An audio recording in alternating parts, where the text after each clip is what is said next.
is that almost the actual income between the two is almost identical. But as soon as you achieve it, you almost already have the net worth, because here, time is working against you because you have taxes and you have your living expenses that are cutting out of this every single year. Whereas here, you get the multiplier without your living expenses, with time being an ally for you, which takes us to the next step on our journey. Don't diversify. Diversification is for weenies.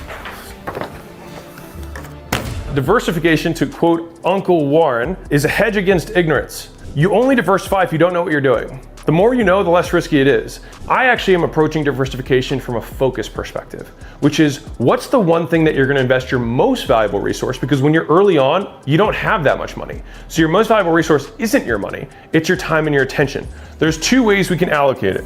V1, we do little allocations like this.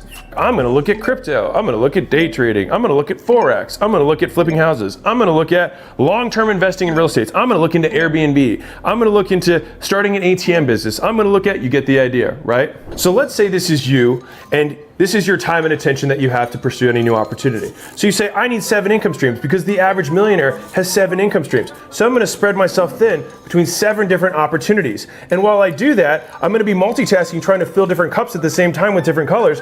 And I'm somehow gonna wait until one of these things takes off, right? I have to see which ones of these will work. But the reality is, it's not which of these ones will work. Any of them could work if you put the work in, but you have to reach a threshold. Once you get to the top, the extra cash starts spilling over and you actually have a profitable opportunity. Which one of these cups is closer to spilling over? You going in on one thing, or you spreading yourself between 7? And the reason that this myth continues to proliferate is because it's absolutely true that people who are the wealthiest have multiple income streams. But what's not true is about how they got there. The wealthiest people in the world go all in on one income stream and they keep adding it up over and over and over again until it overflows. And then once it overflows, because they're making so much money from their one opportunity, they then start diversifying back between the other different ways. But they made their wealth focusing on one thing, and then they maintain their wealth by distributing it. You don't make money by splitting your attention up, you make it by focusing on the one thing that matters most. V2, you say, what do I really like?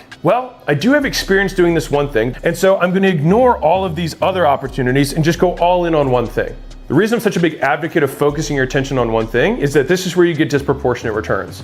Because I think it's very arrogant to think that your 10% of your attention, where you're not even that good at business to begin with, spread between 10 things, is somehow gonna compete against somebody who's putting all of their effort